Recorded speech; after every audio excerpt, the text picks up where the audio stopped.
Well, greetings and welcome to the debut of my new podcast, Office Hours with Dr. G. I am so excited. First, let me start by setting the record straight. Although sometimes I may have on a white coat and a stethoscope, I am not a medical doctor. My doctorate is in theology. My interests, however, are broad and encompass a variety of metaphysical subjects such as philosophy, Moorish science, Reiki healing, crystals, holistic health, astrology, and numerology, as well as art, writing, and more. I am the founder of House of Reawakening Minds, a published author, a former pastor and local TV talk show host, and a retired local government housing director. And last but not least, I am a wife, mother of 3, grandmother of 7, and great grandmother of 3. And now that you know a little about me, let's get on with the show. The goal of this podcast is to bring you information, confirmation, and liberation. Information from me and informative guests about people, places, and things you either didn't know about or had never considered. Confirmation about things you may have encountered or thought about but were afraid to delve into or take seriously or share with others for fear of rejection, and liberation from having to conform to the status quo and groupthink. In short, Office Hours with Dr. G is here to assist you in knowing thyself and the fabulous universe in which you are part of. My philosophy is that when you know thyself, you can heal yourself. Tonight, I am pleased to welcome Jerry Miller, a man of talents too numerous to list all of them, that I have had the privilege of knowing, I think almost 5 years now. Jerry is an amazing man who shoots straight from the hip and never minces his words. He channels beings from the 5th dimension and higher, and is an accomplished medium who can bring through those who have transitioned if they are willing to do so. He has the ability to remove attachments and works closely with his Native American Shaman guide, who he lovingly refers to as Chief, to help promote healing for his clients. He is also a master psychic. In addition, he and his equally gifted wife, Sandra Fraser, are well-known, well-traveled, and much sought-after makers of high vibrational spiritual tools, which they sell around the country at holistic and cultural events, as well as online. Jerry, welcome to Office Hours with Dr. G. It is such a privilege and an honor that my friend would be the guest on my debut show. How are you, Jerry? I'm doing well, Doc. It's good to see you. It's been a minute. And Yes. I always say, is there a doctor in the house? And now there is.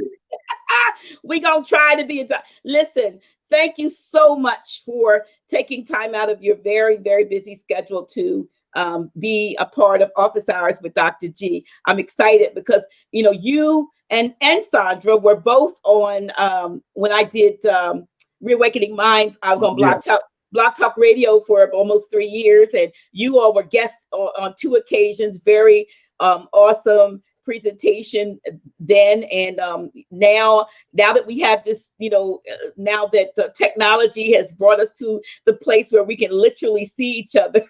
Yes. This is awesome. People get to see you and hear, you know, about the amazing things, your life and what you do, and you live in such an amazing place. Oh my goodness.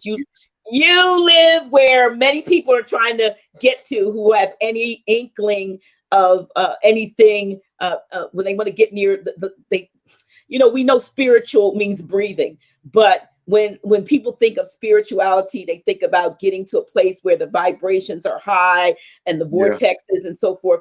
And you and Sandra have the, you know, privilege, if you will, to be in such an amazing place as Sedona, Arizona, which we'll get to. But let's talk a little bit about Jerry. Okay. Ask me a question. Okay. Well, I'm sure I have people or we have viewers who don't know about you, have never heard of all of the amazing things that you and Sister Sandra do. And I don't even remember how I first met you or found out about you. It was probably online, I suppose. I think we met. I remember the first time seeing you when we were in. I think it was Raleigh.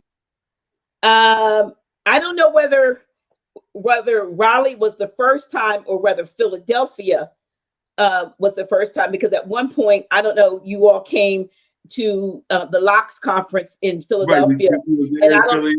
I don't know if that it was Raleigh or not, because when it came to Raleigh, as and I probably shared with you, I jumped in my vehicle about Yeah. 4 p.m. on I guess it was a Saturday or a Friday or a Saturday, no, probably Saturday, and just got in there and just navigated myself all the way to Raleigh, North Carolina, because you all were a part of a metaphysical conference, and I Yeah. had a friend that lived in the area, friends that lived there, so I just she told me about it. I traveled there and got to meet you and Sandra up close and personal, but I wasn't sure if that was the second time or if that was the first time, because you did come to Philadelphia. You did come a lot closer. That at that time you all were domiciling in the Atlanta area territory, Right. and but you were hearing you had been hearing some messages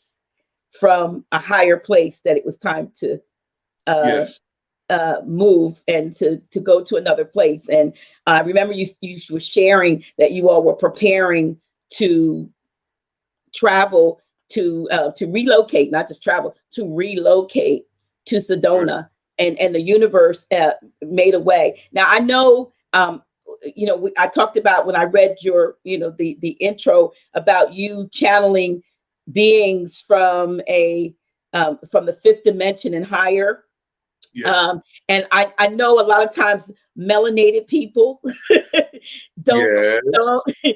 don't avail themselves or talk too much about that kind of thing. But can you share a little bit about your background and how you came to be so involved in it from a galactic standpoint? Is it something that you've always known? I hear some testimonies where people say, as a child, I was visited, I was taken up in a light in the ceiling through a hole, and tell us about Jerry's experience. Mine wasn't that dramatic, but um, for the most part of my life, going out as a young person, very young, before my teen years, I was very involved in the church. Being Okay. in church every Sunday, and I was what you might have called one of those staunch Christian believers. I mean, as a young child, and I always liked to read the Bible and study the Bible. And I was about maybe 17 years old at the time. I was attending Hawthorne Gospel Seminary with a brother that took me under his wing, Mr. Brown. And we were going there for a minute, and I just got graduated from high school, and during that era, the Vietnam War was at its heights, and a lot of my friends were getting drafted, and people were running, and so I had to make a decision whether to continue going to school or to go into the military. I Mm-hmm. chose the military, so I joined the military at 18 years old, and that's when my awakening began. I talk about backsliding. You know what backsliding is, right? I know what they've said it is. Yes. Well, I had grease on my back. I slid so far down that I was smoking marijuana, snorting cocaine, drinking liquor, chasing women. I was having a ball. I mean, I was really, really enjoying myself at the time. And I did my time in the military. And when I got out is when things changed. And even before that, I would know things that I didn't know how I knew them. But people say, how you know that? I just said, I don't know. I just know. I never really went any further than that. And so when I got out of the military, I was sitting in my apartment, and I was in Patterson, New Jersey. I know it very well. And on my table, on my kitchen table, I had a bottle of liquor, and I had back then we had an ounce of reefer. Back then it was like for an ounce, you can get an ounce for like about $60. You had some real good stuff. So I'm there and I'm separating the seeds from the stems and getting ready to drink my liquor. Then from out of nowhere, a voice, I don't know who the voice was, where it came from, a voice said to me or asked me a question. What are you doing? Same way you talking to me, I hear the voice.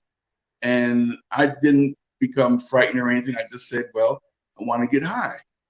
And the voice said, why? I said, because I like getting high. And this voice and I had a long conversation. I'm not going to go through the details of it, but at the end of the conversation, I was pouring the liquor down the sink, and the marijuana that I had bought, rather than throw that away, I called my younger brother and said to him, look, I'm getting ready to flush this down the toilet, and if you want to come get it. He said, what's the matter? What's going on? He came over.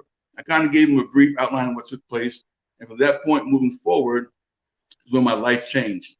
That's when I was opened up to a lot of things, as far as connecting with spirit, as they call it, as far as giving people readings. Didn't know I was giving them readings. I would just tell them things about them that I saw, and they didn't understand how I knew. And from that point moving forward, then after that, I went and I joined another religious community. It was called the Ansaru Allah community in Brooklyn, New York, under the tutelage of the man's name then was El-Hajj Ali Isa Hadi Ahmadi. He was the man. And we combined Christianity and Islam. And I was assigned the job every Saturday and Sunday. We would have what was called newcomers class. And people would come in off the street and they would ask me questions on any subject they wanted, any topic, beginning with the Bible, the Torah, the Injil, Quran, whatever. And I had to give the answers. And I did that for close to 12 years. I did that. I sat every Saturday, Sunday, and there wasn't a question, very few questions people asked that I could not answer. Any question that was asked and I couldn't answer, I would always say, I don't know, but I'll find out for you. I never allowed my ego to come in and say, and fake an answer or try to bullshit people.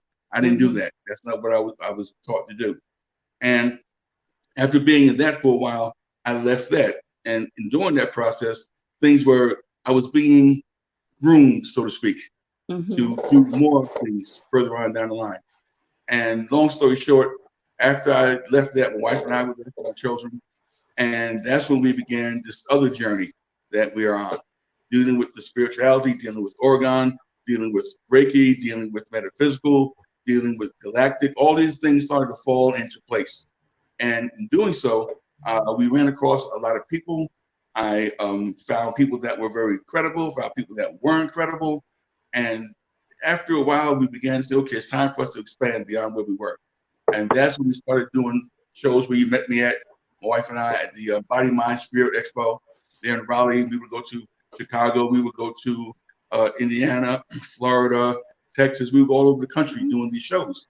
And the thing about these shows, and as you mentioned in the earlier part of your introduction, is that very few melanated people, such as us, will take part in these shows. Very few, if any. Most of the times, we always say we are flies in the buttermilk because there was nobody else there. But the people that came to the show supported us well. I mean, they came and they saw what we had, and they just attacked it. They took everything. And the one show we did in particular, I think it was in Cincinnati. This guy came up to us, this white guy, and very pleasant fellow. He said, he looked around, and all these vendors that were there were dealing with metaphysical things and crystals and all types of, metaphysical science and all this type of stuff. He looked and he said, look around. He said, what do you see? I said, I see a lot of vendors. He said, yeah. He says, where are your people? I said, excuse me? He said, all this stuff belongs to your people. I said, what? He says, yes. He says, your people are the ones who should be doing this, not them. They don't know what they have. He said, you know what you have, but they don't know. He said, your people should be the ones taking part in doing this and enlightening the people of the world to what this is really all about. Nothing to do with spookism, nothing to do with religion. It was dealing with the energies that exist. And this is what you or people should be doing. And when I told my wife that, she said, wow, he said that? I said, yes. And then when I looked around and said, but the guy over there, he's gone. Wow. I said, he's over there. And I said, where'd he go? And I never saw him again after that, the entire show or any place else. So that kind of gave me what you might call validation somewhat. Not that I needed to be validated, but to let the people know that this is what we're going to do. We're going to continue to do this work, and we're going to speak the truth, regardless of those who like it, those who don't, doesn't matter, and let people know that we are here to instruct, inform, and to enlighten, to take people out of the darkness into the light. I have nothing to do with your religious beliefs or whatever you have. Everyone to each his own. I don't knock anybody's belief system. Everybody has, if you found your way in this thing, good for you. But there are many different ways of doing any one thing. There is no one thing that is the end all to all, nothing. So we have to start to come into the realization that we are all in the same boat, believe it or not. We all live on the same planet. When things happen, if it starts to rain, it rains on everybody. That's true. When it rains. When the sun shines, the sun shines on the just and the unjust. So there's no discrimination, there's no differentiation between what's going to happen to everybody on this planet when things begin to happen. And we are now in the time of several things happening.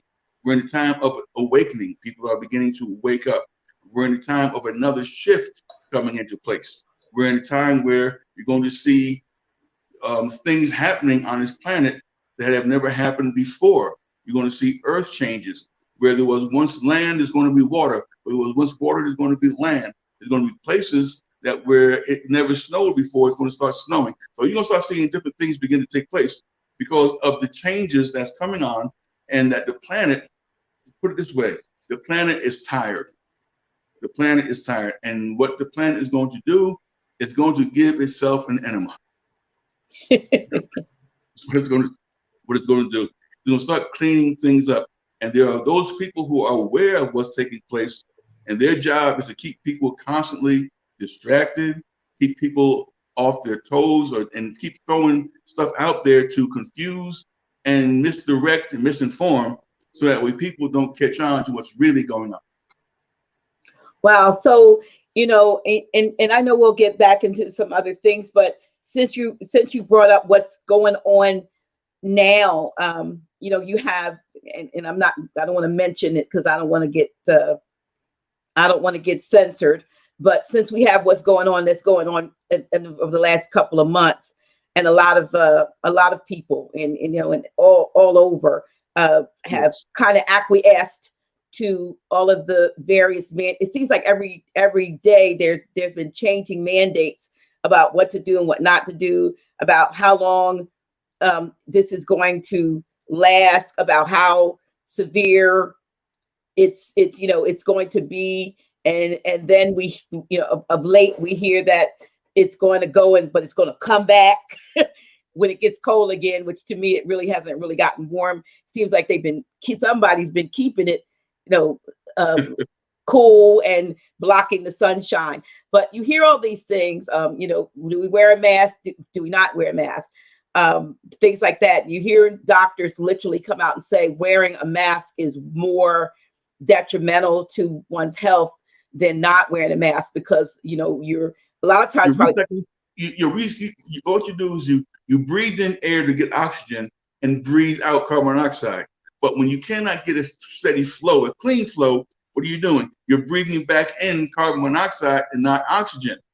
And that's very detrimental to a person as well.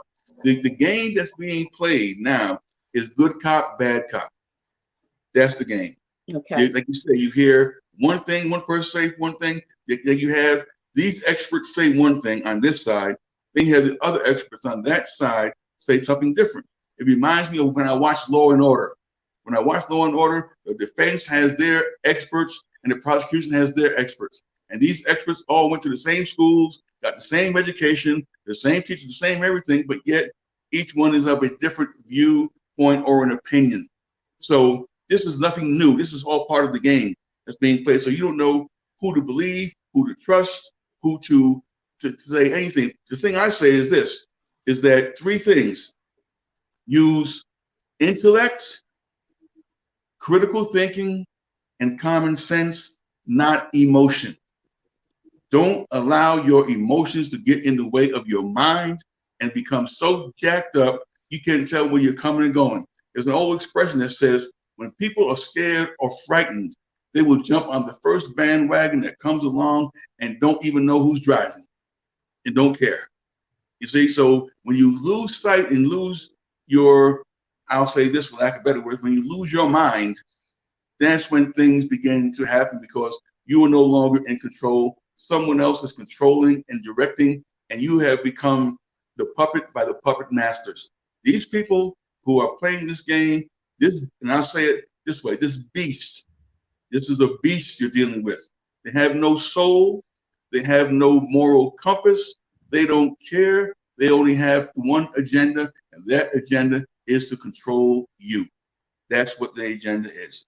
And when they get into the next stride, like you say, the phase two, this is just phase one. There will be a phase two. This is just a test shot. A testing. See how people do what they're supposed to do. If you, like you say, you wearing a mask or you standing 6 feet, the virus has no, it's just like a bullet. Once you pull the trigger and that bullet goes out, it doesn't care who it hits or where it goes. And the viruses and those different diseases and things are the same way. When it goes out, it doesn't know to stop at 6 feet. You gonna tell me that this thing says, okay, I've only gone 6 feet, I gotta stop. Let's use intellect. Let's stop playing this foolish game and believing what's being said. Like I said, we don't want it to be censored, but we have to tell the truth. Yes. If you want to censor the truth, then you know that something's wrong. They want to shut you down because you're telling the truth. Then that's when you say, okay, I've hit a nerve. And that's what's going on. That is what's going on, because there have been many who have spoken out with logic and what makes sense, and then the next thing you know, it's taken off of whatever the social media platform that it was on. So you know that there's absolutely something wrong. And the other thing that we've been hearing, and we were hearing it at the outset, and I don't hear it as much in the last few weeks. We heard a lot about 5G. Now I know when we first met, it was around we began discussing, and you were doing a lot with electromagnetic frequency blocking. You were making the orgonite and the various, and I was I'm one of your distributors, so we but you were talking about this quite some time, even before I knew about 5G. Now, prior to 5G, what kind of exposure, what kind of issues of exposure were we dealing with unknowingly? Because, and before you answer that, I heard someone say, and it may have been you, maybe you said it, okay? Because tell me if you told me this, that we don't read the little booklet that comes in with our phone, cell phone, right? Yeah, because maybe it was you. Okay, right. So how long have we been dealing with detrimental EMF coming at us, and how, and what can we do to kind of block or either lessen the effect? Even before EMF, EMR, 5G, ELF, even before those frequencies and things were put out, there was another one, and before that even, but we'll deal with this one. It's called music. Okay. Music sends out frequencies, vibrations, sounds, everything. It's a science. There was a book out I read years ago called The Science of Sound Healing, where sound can heal and sound can destroy. Meaning this, a lot of times when people are in pain, what do? You hear a moaning. What the body is doing is trying to find that frequency of healing, of self-healing through sound. The ancient Egyptians had a temple that they would go in, and they would use crystals and other stones for sound healing. They would play a certain frequency, and this frequency going back to Royal Rife and his machine, where they would put out these sounds, these vibrations, and it would heal. Same as if you go back to your Bible, whenever King David was feeling sad, who did he call? He called the musicians. He called those people that make the sound that would help uplift, because music can uplift you. It can do all kinds of things to you. So the music industry knew this, and what they started to do, like when we go back to our time, well, maybe before your time, when we had the Temptations, we had the Four Tops. That's my time. That's my time. Anyway, we had it. That music was a different type of music that was being. What was it called? It was called soul music. Mm-hmm. Music that touched the soul. Music that would make you happy, make you laugh, make you cry. All these different things. The power of music was used, and they use it in the movies as well to pull you in to the movie. Because without the sound and the music, you wouldn't give a shit about what's going on the screen. So they make sure that they have a certain type of a music, and each music has a name. I remember I wrote them down. I left them there. But they have suspense music. They have action music. They have emotional music. They have all different names for the musics that they're playing to pull people in. So before the EMF and the EMR and the 5G, all those things are things that were being used to manipulate and control. And those sounds would go in. But when you hear a certain sound in a note or a frequency, it makes you feel good, pat your feet, makes you want to dance. That's what was going on. That's the music that they had to destroy. Wow. They had to destroy that music because of the fact they saw how you were being affected by it. Go back to the ancestors. What did they have? They had the drum. Mm-hmm. They would play the drum and the music was a very integral part of who we were as a people. And it brought us together. It would allow us to do things, and we could create with this music, all these different things. But they came in and was shown like that in a movie years ago called Whatever Happened to Rosemary's Baby. Remember Rosemary's Baby? Yeah. Okay, but the devil and all kind of stuff. Then when the baby was born, they said, whatever happened to Rosemary's Baby? If you look at the movie and look at the end, the baby came into music. How can we get the people? They said music. And the devil came in, as according to the movie, this devil was playing that devilish music. All those crazy sounds, which took the music to a whole nother level. Now it's not the same anymore. The music is not the same. It's synthesized. The people who can't sing, we put them on his hair. I forget the name of the machine they call it, and they can make you sound like a bird. When you sound like a screaming eagle, they can make you sound like a bird. So that's one aspect of what's going on with the frequencies. Then they came in with the EMF, EMR, 5G, 4G, all different things. And what this does at a cellular and molecular level, this disrupts the body, which allows the body to become weakened and will allow body to be attacked by different illnesses.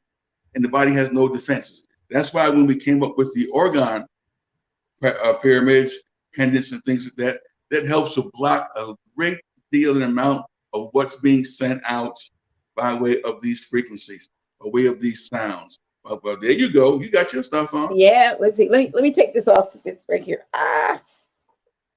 Listen to my heartbeat. Yeah. So I'm wearing the Oregon. It's the Moorish flag with the with the star there. I don't know how. I have right here at my table. I always, whenever I'm anywhere near anything electronic, I have one of these. Now this is the large magnetic. You see, it's magnetic organite power pyramid with the wind god Isis on my table, along with this extra large one of the Ankh. And they're all they're magnetic. We have the Sri Yantra symbol. And are they both magnetic? Yes. And what's the importance of having something magnetized? There you go. Good question. Is that we understand how what do magnets do? Magnets attract. Magnets attract and they repel. And it's an energy. The magnetic energy is not a third dimensional energy. Why? Because you can't see it, smell it, taste it, touch it, or feel it. Only when you can see the power of it when you try to put two opposite poles together. But it's an attracting force, and your body is magnetic by way of the iron that's in the blood. And when the iron is lined up properly, that means that the blood will flow properly. That's why magnetic energy is good for you to have in your space. These here are extra large ones. I'm working on one that's a 12-pound one. It's going to be over 12 pounds. We have we have some people already saying, somebody says, well, I know who that is. Sister Cameron says, I want that one. I don't know which one that one is, but that's whatever that one is, right? Whatever that, one of the ones that she saw you just show. But but you can reach Jerry on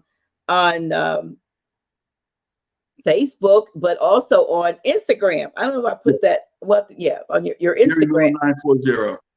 What is it? Let me type it in. It would be at what?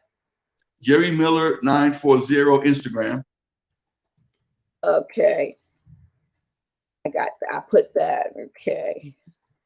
And Facebook, just Jerry Miller. Okay. Jerry Miller. Okay. Yeah.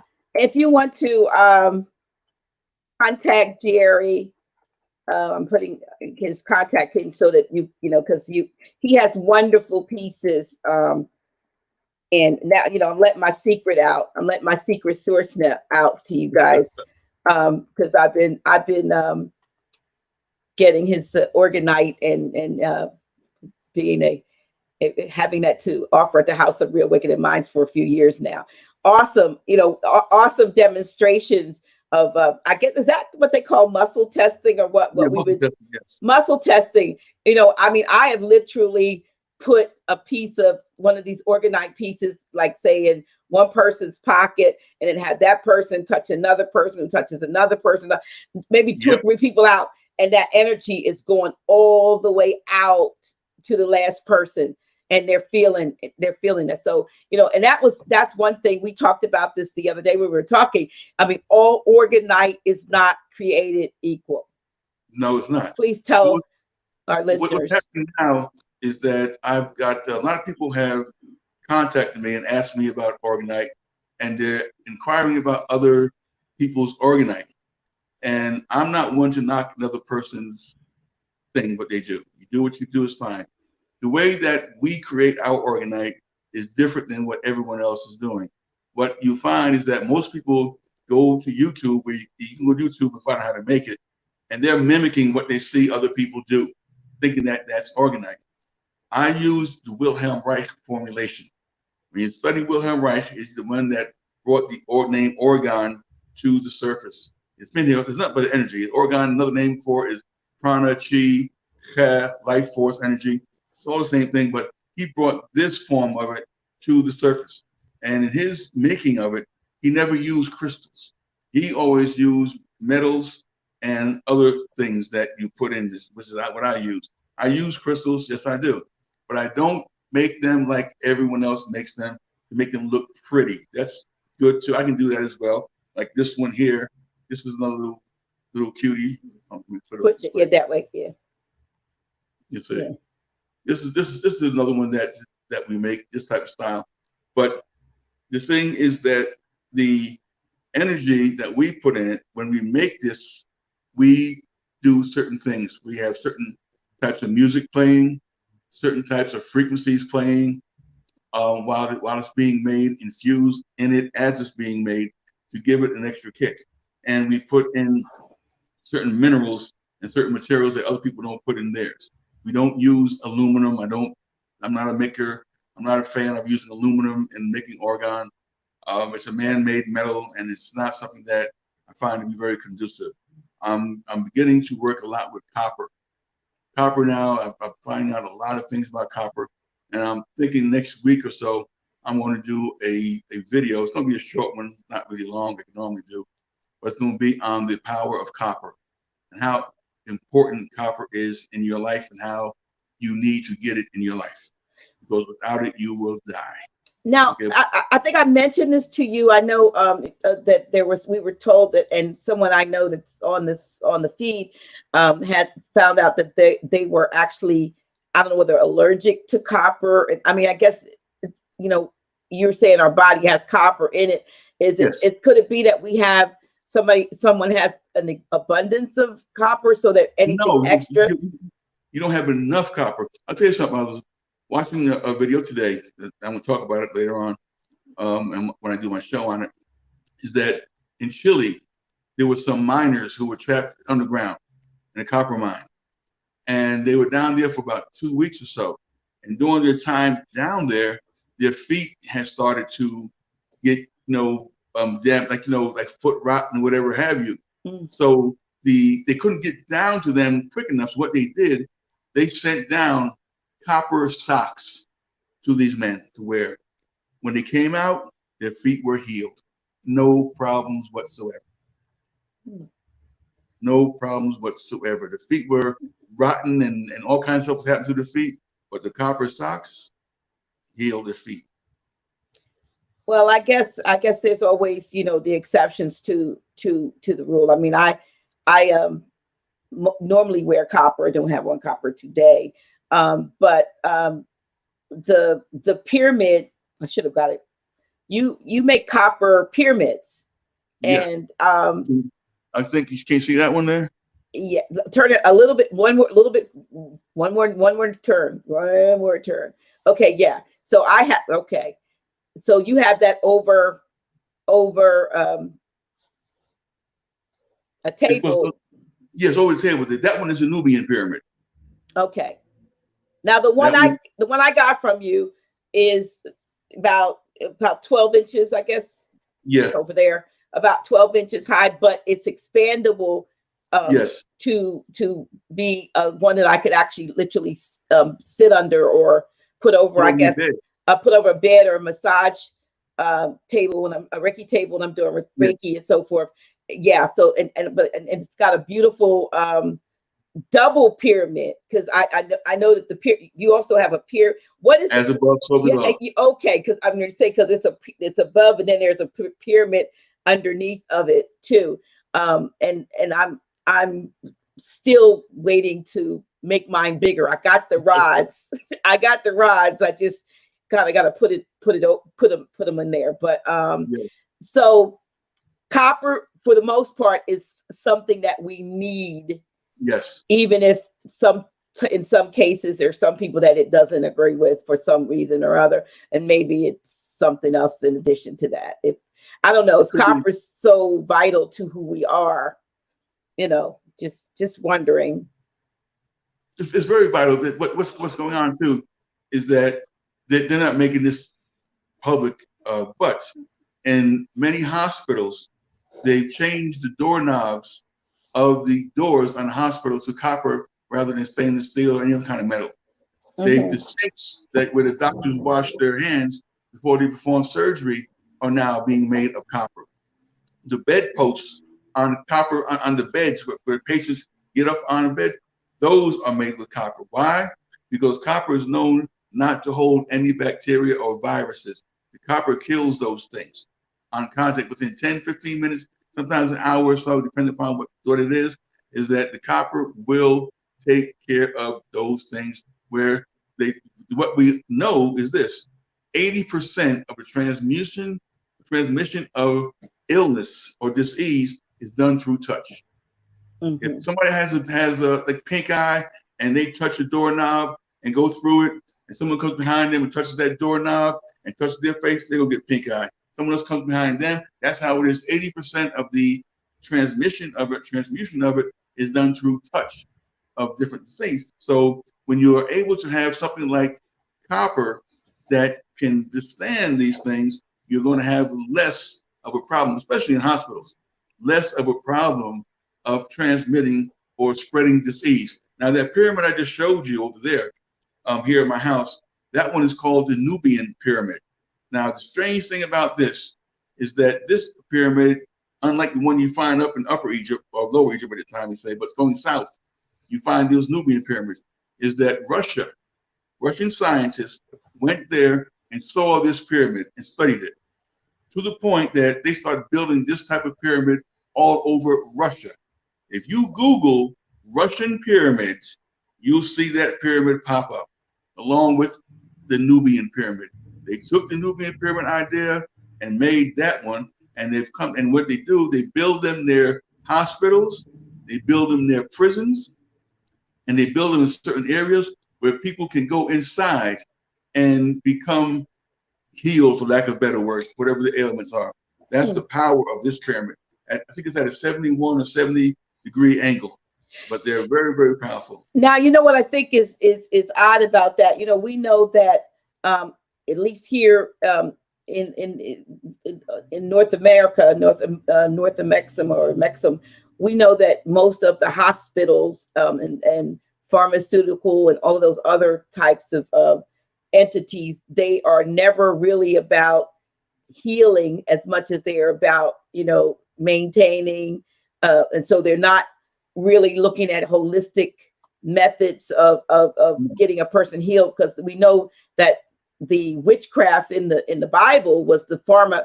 Was it that was the Pharmacy. the pharmacy were making the drugs. So a place like Russia would take a holistic approach and put up places where people can come and get healed. But we hear here that Russia is so archaic, barbaric, and doesn't care about the world or the people that reside there. So I guess that's just another thing, another bit of propaganda. Yeah, it's the thing is that what we don't do is we don't do enough of our own investigations. We hear something and we run with it. You know, like, I don't know how many times when you go, I looked on Facebook where Eddie Murphy has died, this one has died, and it comes out to be nothing but, you know, a joke or hoax. You know, now there's people who have just passed recently. We know about Little Richard on MVPs and, you know, Betty Wright. Betty Wright. People, we understand that. But there's times when people just put stuff out and people run with it. They don't bother to, as we say, do any fact checking.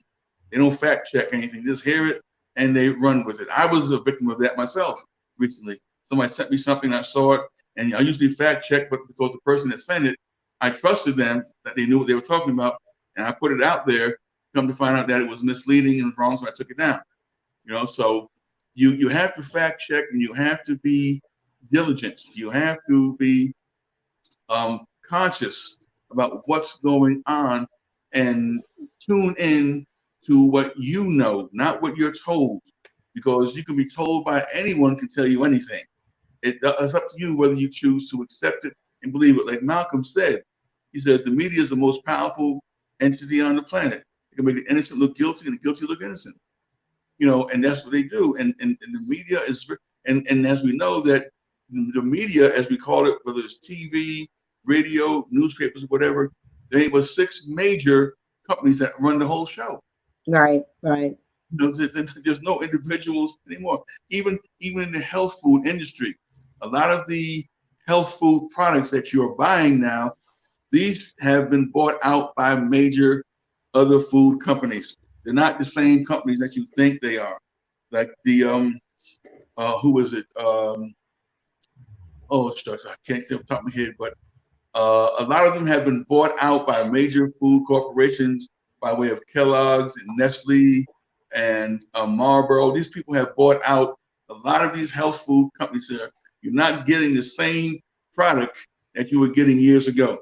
They are taking it and they're watering it down, making you think you're getting something, and you're not. You're being bamboozled.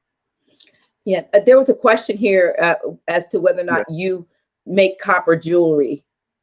I don't make copper jewelry. The only thing copper jewelry that I do make, that we do have, is that we make copper bracelets, and we put on them sacred geometry symbols.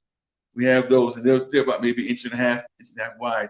We make them only on request only. We don't make them on the usual. That's another person's area, but they make jewelry and they make copper and stuff, and that's good. I let them have it, but I don't.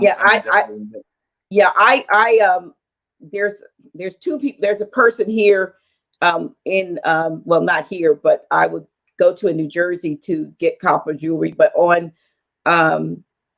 Facebook, because there's a lot of people here on YouTube and Facebook, there's Copper Vibrations. They're out of Greensboro, North Carolina, and they do a real good job. They do beautiful work. I met them in Brooklyn, New York, and they are awesome with their copper jewelry. And they also have the crystals, you know, they put the stones and all that stuff in that.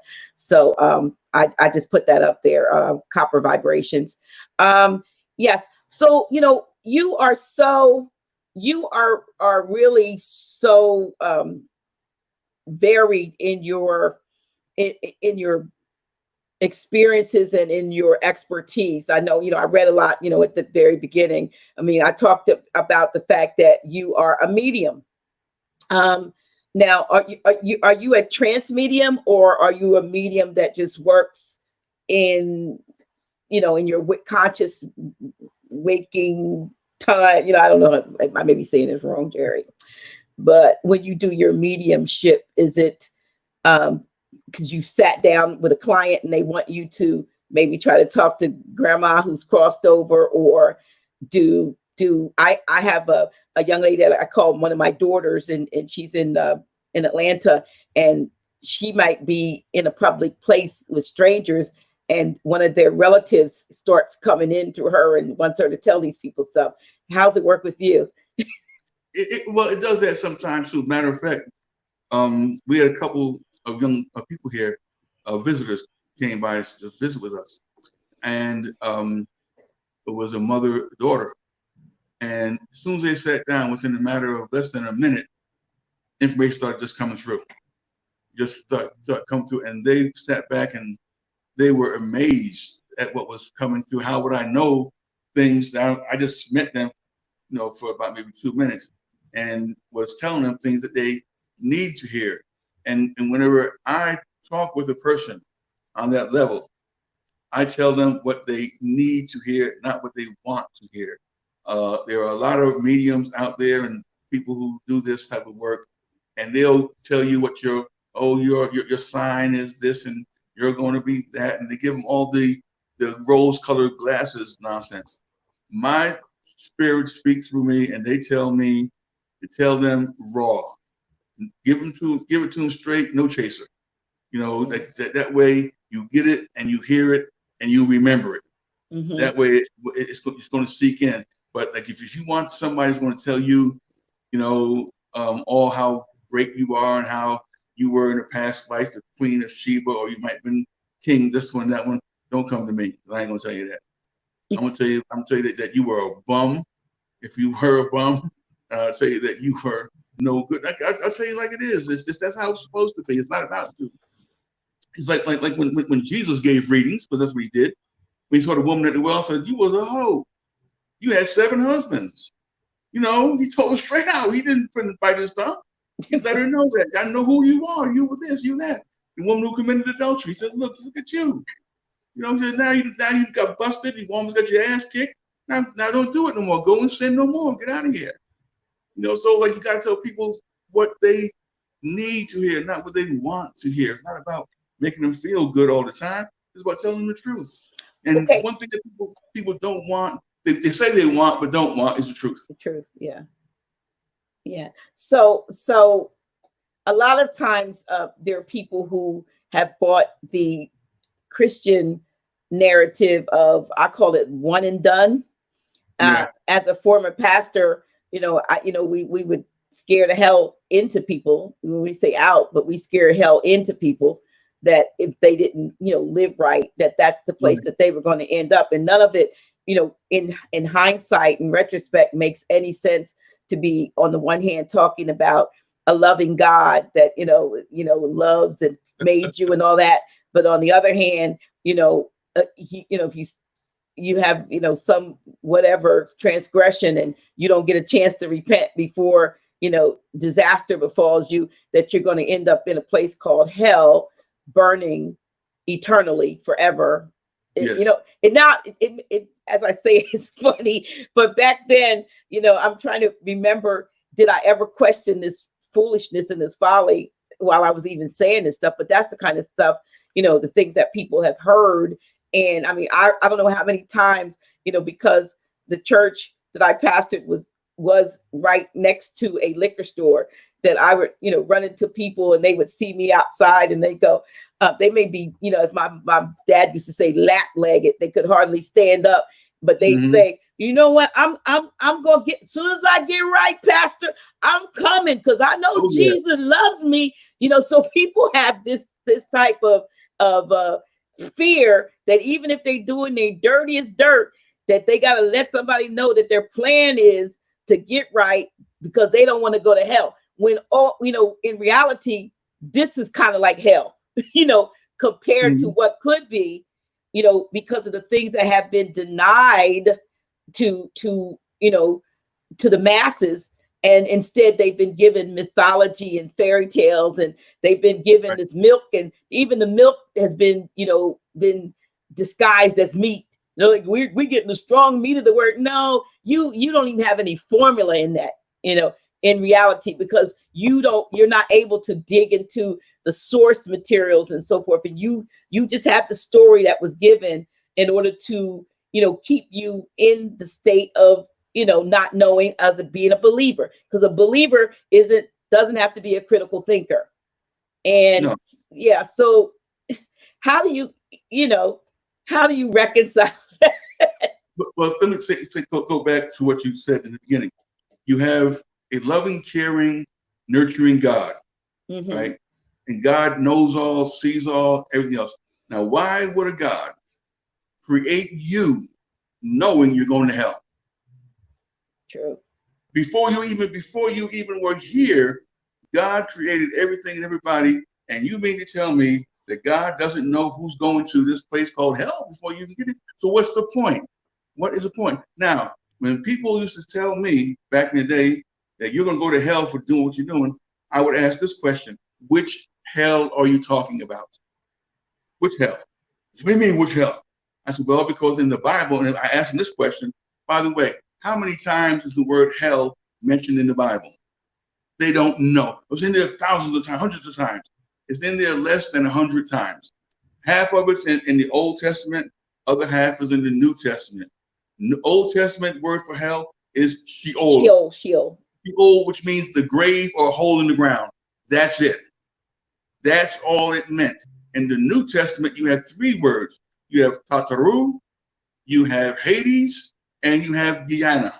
All right, Gehenna. Now, Tataru is the bottomless pit in which the angels were cast down into and fell from heaven, according to what it says. Hades is the Greek word for the underworld. The god Hades runs the place, aka the devil. Right? Then you have Gehenna. Gehenna was a place that existed outside of the city where it was a perpetual fire burning day and night. That's where people took their trash, took all of their shit that they didn't want, and they threw it into this place called Gehenna. Yes. That was, and you see the word hell, that's what it's talking about. And hell really means, if you look at it, it means executor chamber. And it was under the king's, it was the debtor's prison under the king's chamber. So so when they threw you into debtor's prison, they threw you into hell. That was called the executor chamber. And that's hell too. And seeing another word too for in Ireland, when they put the potatoes in for storage, they put that place, that was called hell too. But the thing more interesting than that is that at the end it says what? There's a lake of fire. Right. And they're going to take hell and death and cast that into the lake of fire. So which one am I going to? Where are you going? I'm going to go to a place called hell to burn. I'm going to go to the lake of fire. And my question is, what kind of fire is it? Is it a gas fire? Is it a wood fire? Is it a stove? What kind of fire is this here fire that's going to burn forever and ever? Amen. Wow, you're right. And it doesn't make sense. It makes no sense, but it's just, we both were in theology. Brother Ramos says, if I could ask you if you have any knowledge of the staffs of the gods. Say again? If you have any knowledge on the staffs of the gods. Staff, S-T-A-F-F, like that rod, not staff. Yeah, staffs. Okay, well, what we have is that we have rods, healing rods, copper healing rods that you'll notice in a lot of Egyptian statues, they have they call the rods of Horus, I believe. And you see the statue has them in their hands, 2 rods, 1 in each hand. And these rods with special materials put in them are used in the process of healing. Okay, that's one. Now, when it says thy rod and thy staff, the staff of that was like the the person that carried the staff was a shepherd. Shepherd had a staff, and this staff had a hook on the end, and that hook was to grab whatever was to pull the sheep out of danger, away from anything. But then when you talk about this, the staff, you see the pharaoh like this. In one hand they have a staff, other hand they have a crook, as they call it, a crook, I think it is. And then some statues have the staff and they have the ankh. Now, according to the legend that I know, is that when you see them with the staff and the ankh, what that represented is that when they were going down the hallway of death, going to the door that led to eternal life, because there's no light and it's dark, like a blind man, that staff, they would use it to try to find their way down the hallway. And when they got to the door, the other hand, they would have what? The ankh. What is the ankh? The key to eternal life. That was the key that you stuck in the door, turned it to go on into eternal life. That's what I know about the staffs. Okay. And the wow. Bob, question is, Babaji, is the crystal and jewelry God? Huh? I was trying to read this. I'm not sure what she said. It says, is the crystal and jewelry God, maker, organ, everything you? I'm not sure what they asked. It's not written in a way that I can give it any justice. Maybe she will rewrite it after she reads that. But you do more than crystal. Well, you didn't talk about crystal. You do more than. We do is that we do organ pendants. Okay, we do organ pyramids, organ wands, selenite wands, pendulums, along with other things like that we do, and we deal a lot with sacred geometry in our pieces. That's important that you understand sacred geometry. We have the Metatron True Cube, we have the Triyantra, we have the Ankh, we have the what is it? What is the other thing there? The gods of Isis. We have different things that we use in our pieces because of the energies that they contain. Everything is about energy. Einstein taught that everything is energy, and depending upon your source of energy will determine what's going on with you. When you have a, like you said, like when you get around certain people, you say, "Oh, I get bad vibes from them. I don't feel right about them," because you're picking up their energy, you're picking up their negativity or something about them. Especially with children. Children can see better than what you and I can. When you have like a little baby, and a little baby, like I don't care if it's Uncle Frank or Aunt Maxine, whatever, and you have the baby and you try to give the baby to them, the baby's like, they don't want to go to Aunt Maxine or Uncle Frank because they see in them stuff you don't see. You see my cup? Yeah, let me see your cup. Good vibes only. Good vibes only. There you go. now that's interesting because of the fact that because that's on that cup, that's the energy you're getting. See, like if you know anything about, remember Emoto in the water? Yeah. Where you would write on certain things and it would change the energy of what was in the container. Absolutely. Where they wrote on rice, love, and another package of rice, they wrote hate. And in the same time frame, the one that said hate was all rotten and nasty. The one that said love was still maintained its appearance. And so the same thing when you're drinking that water or whatever's in there, whether it's gin or whatever. It's tea. It's tea. Yeah, you call it tea. You call it tea. That you're getting from that tea those good vibes. Yes. It's tea. Yeah. It's tea. Well, listen, when you are in Sedona, yes, and there are so much in the way of energy and vortexes and so forth. Explain, yes. Tell our listeners, our viewers rather, what a vortex is and how that type of energy either can be harnessed or how it can affect a person that's in within its whatever the boundaries of it, where you can touch it or it can touch you. Let me tell you how we wound up here first. Okay. We were living in Georgia. We were there after we left Brooklyn, New York. We moved to Georgia, and we were there for about 25 years. And then it was told to us, it's time for you to leave the East Coast. Because I always thought, I said, Georgia is the last stop on the train for me. That's it. I'm not going anywhere else. But they said, they came through and said, look, it's time for you to get off of the East Coast. It's not where you want to be for what's going to be taking place for years to come. Get out of there. And we had no idea where to go. And we mulled it over, and then it said, go to Arizona. We don't know nobody in Arizona. Never been to Arizona. Know nothing about Arizona. But they said, this is where you need to go. And so they gave us a deadline. They said, you got to be out of there by a certain time. What we did, we mucked around and missed the deadline. And they came back in and they were kind of perturbed, so to speak. They said, look, we told you to leave at a certain time and you're not doing it. What's going on? And they were very stern. What they said, we said, well, you know, the finances were kind of like this. Don't worry about the finances. You're going to get the finances. It's going to happen for you. And then 2 weeks later, money, let's say, magically appeared, for lack of better words. We had no excuse then. And so we had a friend of ours who helped move us, my son, his friend who was an expert person that knew how to pack. He was something, did it for nothing really. But he was a friend of my son, wanted to help us out, get us out of there. And we got in our car, we drove out here. My son drove the truck out here the day after we got here. And then when we got here, we went to a place called Casa Grande, which from here is about maybe 2 hours roughly from where we are now in Sedona. And they said, well, why did you go to Casa Grande? I said, because you have to get the lay of the land. You don't know where you are. Don't know nothing about the place. Learn where you are, learn the place, then you'll be able to make the adjustment. So we stayed there for about a year. Then it came time for us to move here. We wanted to move here. And we came up here one day, not knowing where to go, what to do.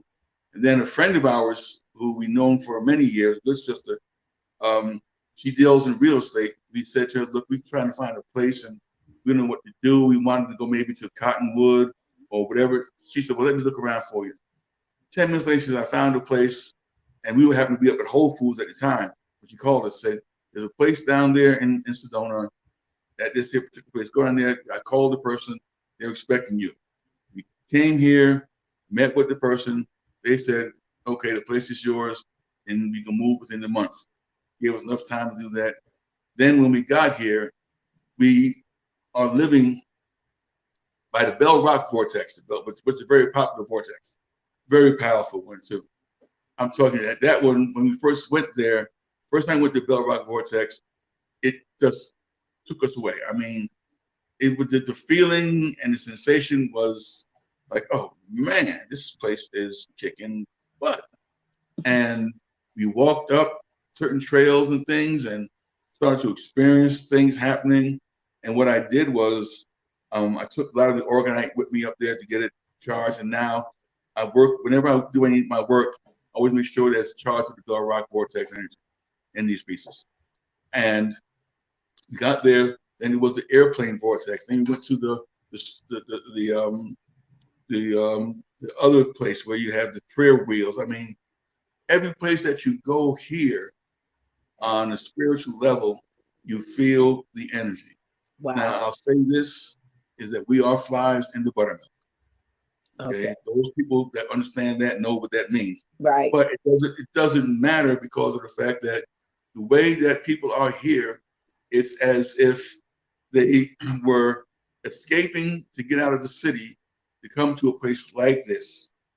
You know, it's like when like when John the Baptist and other great men, Muhammad and all these men, they would leave the confines of the city and go out to the wilderness to regenerate, to revitalize, and that's what it's like coming here.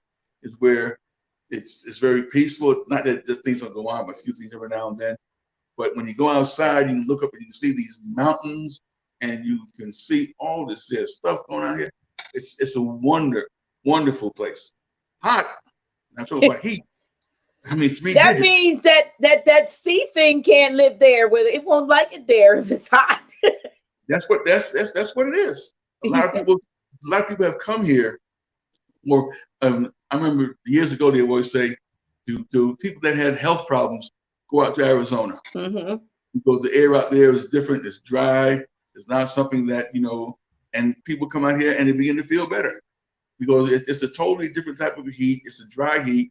You don't sweat like they do, like we were in Atlanta. You don't pour down sweat like you would be in New York. Here, it's a more of a mellow, a mild thing. Hot, yes, but beautiful. I mean, pleasant. And bearable. I said it's bearable heat. Oh, yes. Very much so. Wow. Very much so. Very much so. And the thing is, when we were living down in Casa Grande, we experienced the dust storms. Now they're getting ready to go to what's called monsoon season. Right? And monsoon season is that from out of nowhere, rain comes down so thick you can hardly see. That's how heavy the rain is. And they always got these warnings up.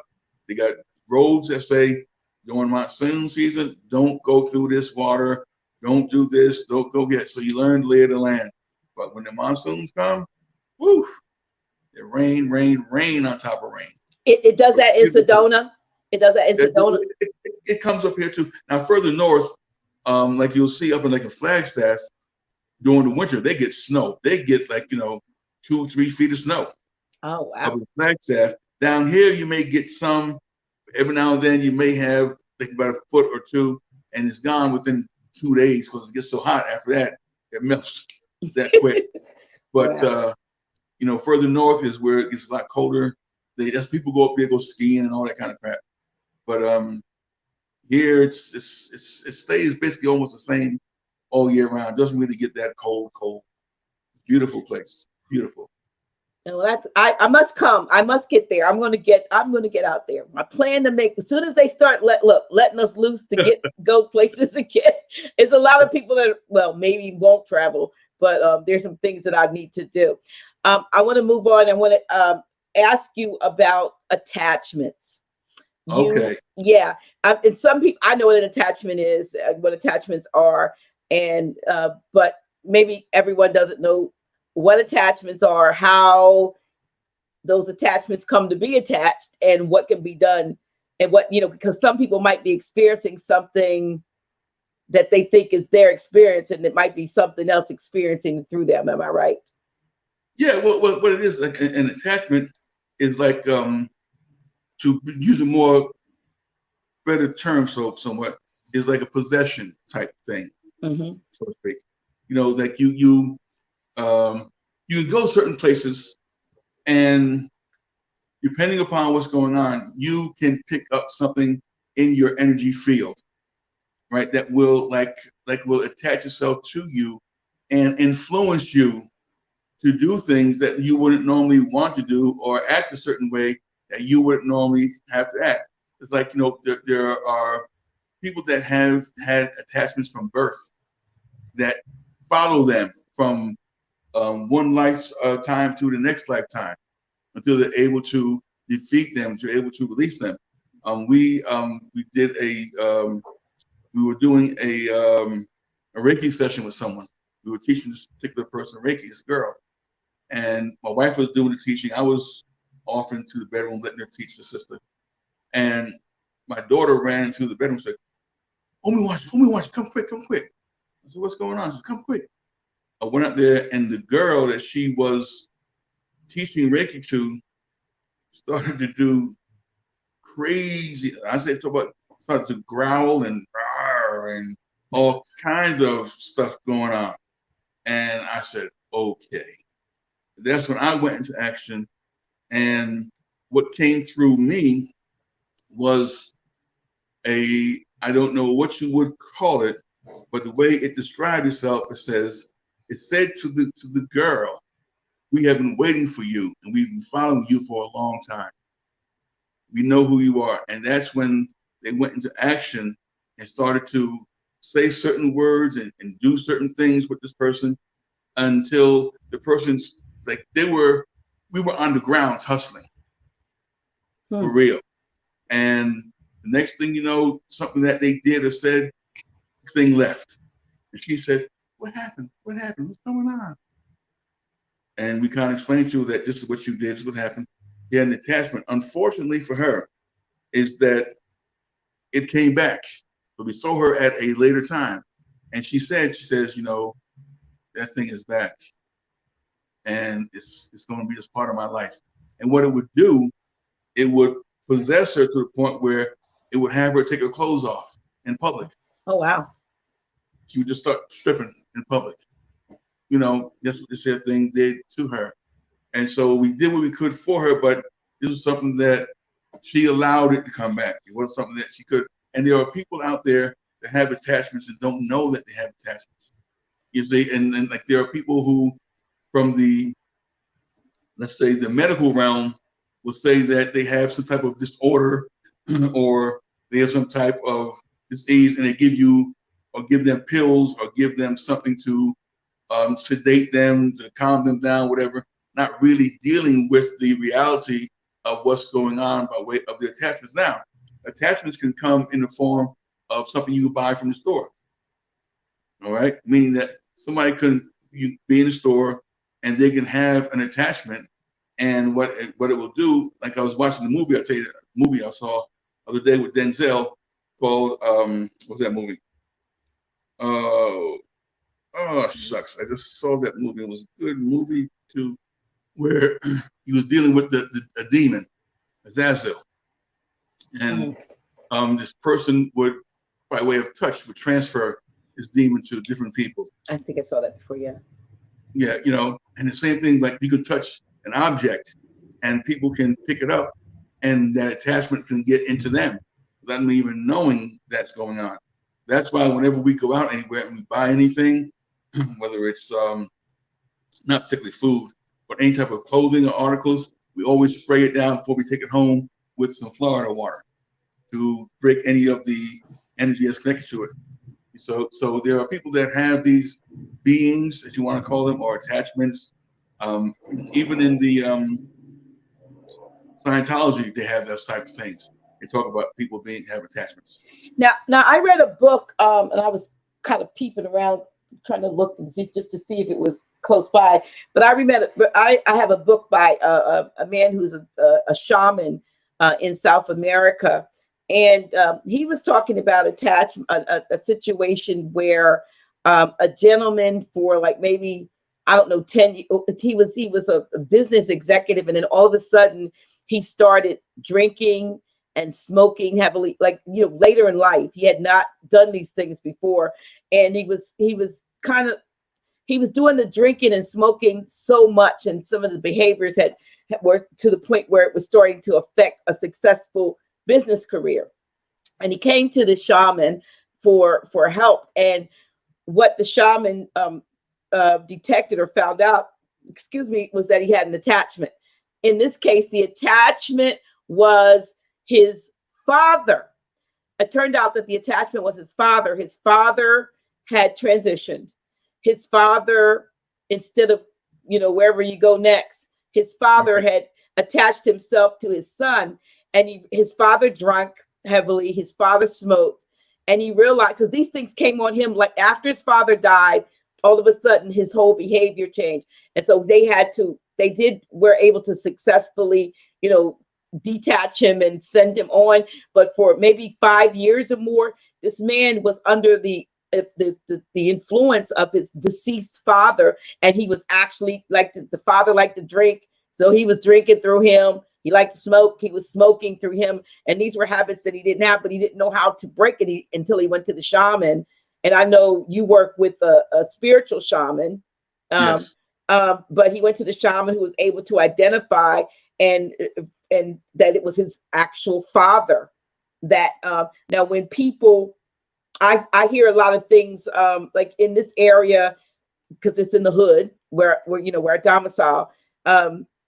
You always see the balloons and the teddy bears and the bottles of, you know, the 50, you know, whatever they call it, the 50 at 40 ounces of 40s, I guess, and bears and balloon tributes to somebody who has, you know, gotten shot at that spot.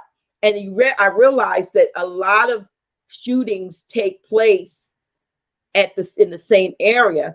And so I've come to the conclusion that, you know, as you know, say misery loves company, that the spirits of these departed young men, in most cases, they're young men who've gotten shot out there on the street, there's, you know, for whatever reason, the the spirits are still there, and then they're pulling others to their demise, or pulling others to bring others to their demise in their same places. Is that, we don't do, what I think is that we don't do enough to send those spirits on, the spirits of those. What happens is that there are some spirits that are earthbound. Mm-hmm. They're earthbound spirits. They don't know how to get out of here. Mm-hmm. So they're stuck here. And what they will do is that they'll go to places like the club or to the bar.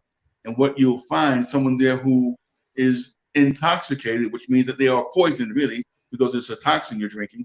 And what happens is that all your inhibitions are down, your guard is down. And what they can do, they can possess or attach to that person.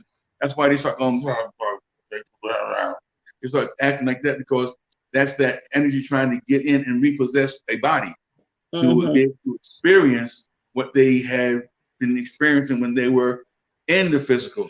So they'll use these different individuals to possess them, for lack of better words, to continue on in that type of a lifestyle that they were formerly in. You follow? And so when people start doing that, and then what they'll do is that they'll leave. Sometimes they'll leave and not come back, or they'll come back at a later time, and you see that something's wrong with that person. What's wrong with Dave? He's not acting like himself.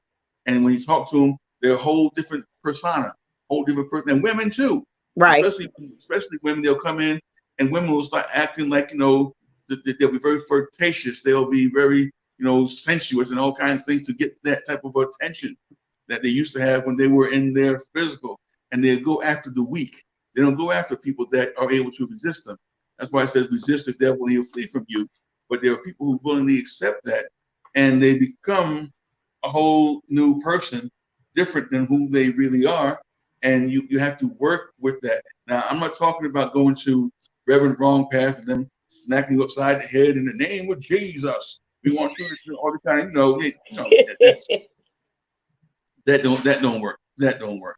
You got to be able to look at this person and communicate with them in a way that you know that they know you have the power to remove them. You're not going there to play no games. It's not like the Exorcist nonsense. You're dealing with the reality and stuff. And you go in and you prepare yourself as well. You just don't walk up in there and say, okay, no, you got to have your work. You got to have your tools with you in order to do that. There have been situations that I've walked into where in a person's house and stuff was going on. When I say stuff was going on. And I didn't have my tools with me, but I always remembered, my teacher always taught me, he says, look, what happens one day when you go out and you don't have your tools, you have to run back home and get them? He said, no, you rely on what you know that you can do. You don't necessarily need them. They're there as an aid, yes, but if you don't have them, then work with what you got and what you know you can do to get the job done. You don't have to run back home. Like you're saying, well, I'm going home and get my gun. What are you going to go home and get your gun for? That means you ain't got your gun with you? Oh, no, well, come back here. I got something for you. But you're always prepared, no matter whether you have with you what you need or not, because you never know when you have to go into battle and only have what you have with you to prepare to deal with the situation. Sister Tamara says, she said, I had a dream on Saturday night that I was the spirit jumper police. I had to talk spirits out of people's body to keep from killing the person. I guess she meant keep them from killing the person. She said in this dream she was something called the spirit jumper police. That's funny. I never heard that before. Now, what's funny? Interesting is that there were women. I remember scenes as a kid where there was people who got burned in fire, that they could talk the fire out of the person. You mean a person was already burned? Who was burned with fire, and this old woman would come in, get with that person, and they would talk the fire out of when it came out. Nothing. Really? See, Really? we've lost those things. So those were the kind of women that they would burn at the stake and say you was a witch. Yes. That those were Yeah. our wise women. You know, that's what the witches were, the wise women. Right. And Yeah. yeah, and so that would have been something that would have been like, no, that's a no. Even though she was doing a good thing about a good work, Right.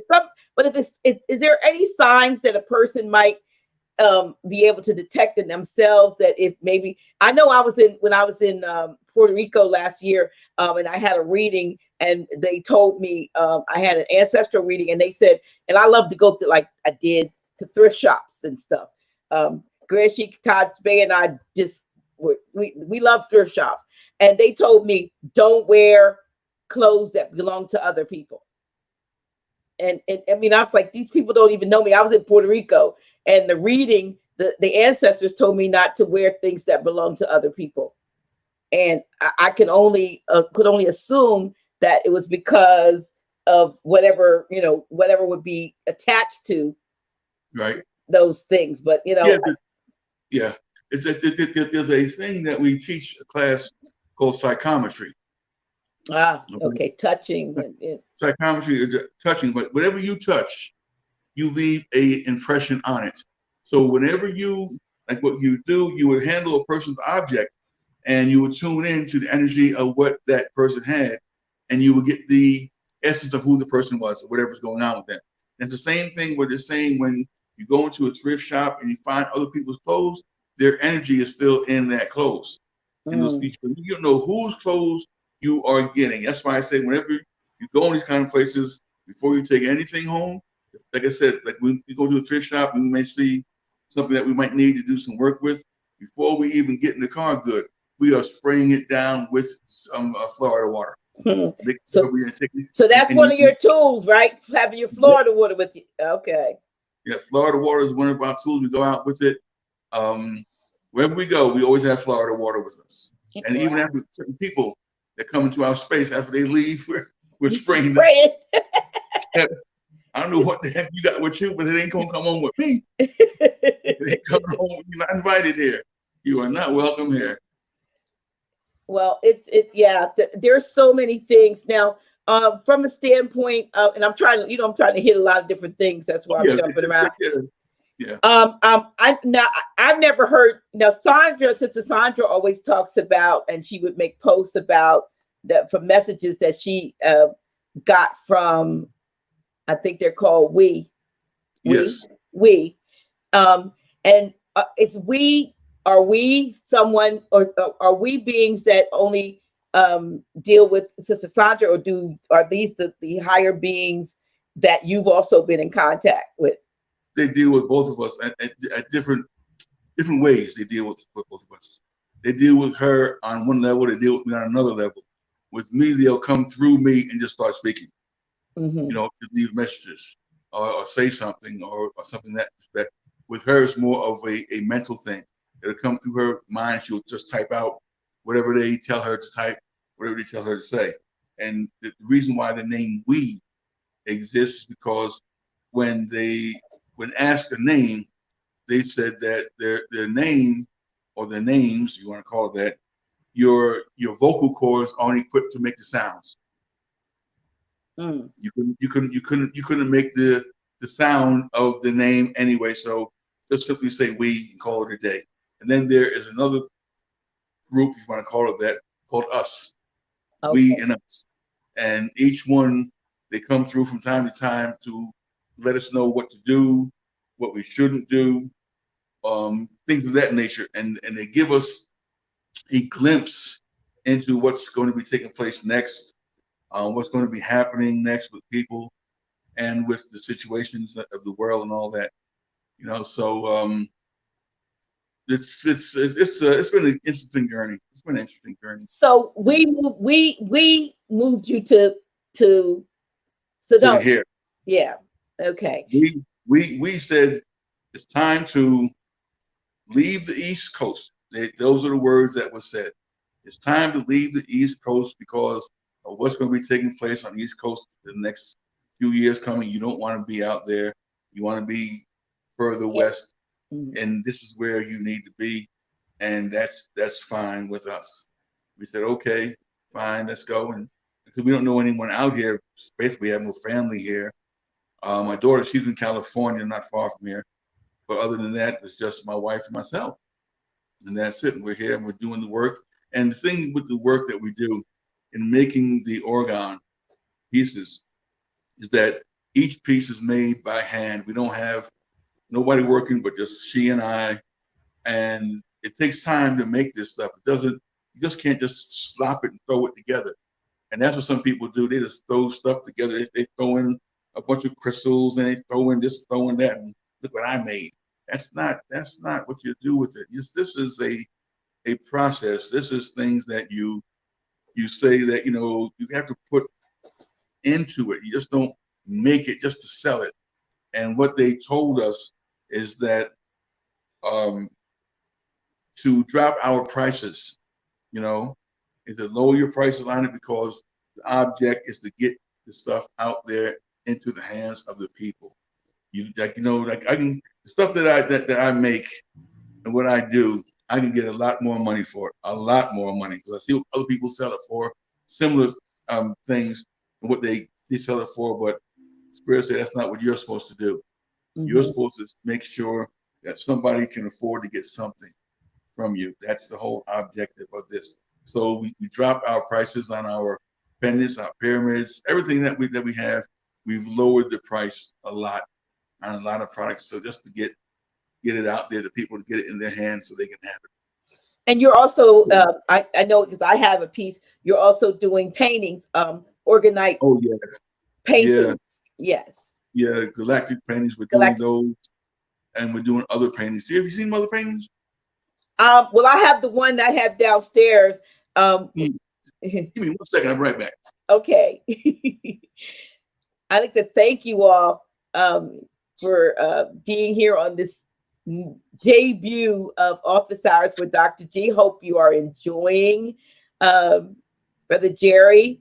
And we are going to just continue as the weeks go by to bring you more and more interesting guests. But Jerry's going to get one of his paintings.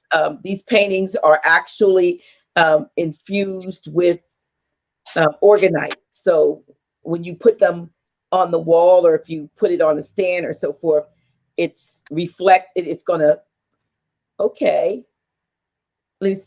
So that, I think it's you know what it is. It's showing the self, your phone also on it. But yeah, yeah. Okay. Now that is all that's organite. Yes.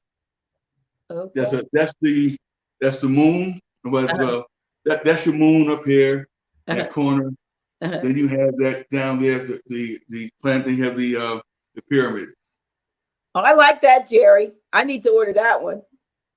See, and somebody else, look, Tamara said to go. Let me see what's that. Here's another one. Oh yeah, I like that too.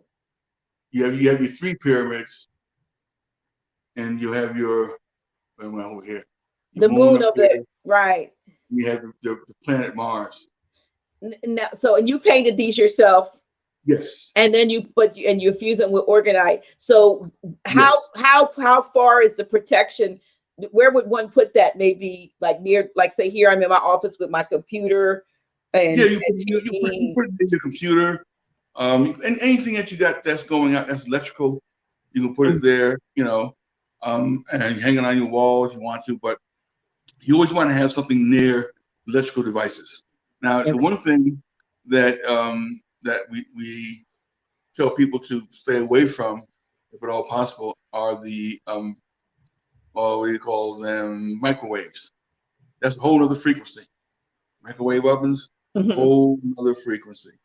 If you have one, get rid of it. We got rid of ours about 25 years ago. Nothing that comes near me, there's a microwave.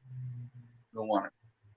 It's nuclear. It's the radiation, and it's nuking your food, and it's deadly. It's deadly. Wow. I got rid of mine, and then I got low, and I'm sorry. Good. I tell the truth. So, okay, but I don't use it that much. Oh, look at me. So So if a person wants to order a painting, they just need to, should they contact you either on your Instagram? Either my Facebook, Instagram, or send me up a message. You know, I'm on my Facebook. I'm already at 5,000 people anyway. I'm going over this week coming. I'm getting rid of a lot of people on Facebook because they're just there and they're not.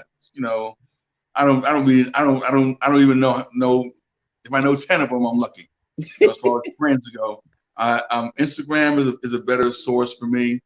Okay. You know, I like being on Instagram, but Facebook, I'm just going to start going through and weeding people out just to get, you know, just to make room for us. Because I have over 2,000 people waiting that want to friend me. So I got to go through all that, but I'm just going to take my time with it and just revamp what's there and just see what the people want. Now, the pyramid, the ones that I have from you and you make that they could be expanded, the copper pyramids. Now, Yes. You can put the size that I have and it's not expanded. You can put your food under. Yes. You could do what your water, your food, your water, anything that you want to energize, you can put up under that. You know, yeah, I have my crystals under mine right now. What you can do with that too is that if you can't put it over you can put it under your chair. Oh, because it's the pyramid is going up as above, so but okay. Yes. Okay, so you can put it under your chair. You can put it under your chair, under your bed. You know? You have Sister Tamara L said she's the administrator for the House of Reawakening Mind. She said, delete one and let me in. That's what she said. She tell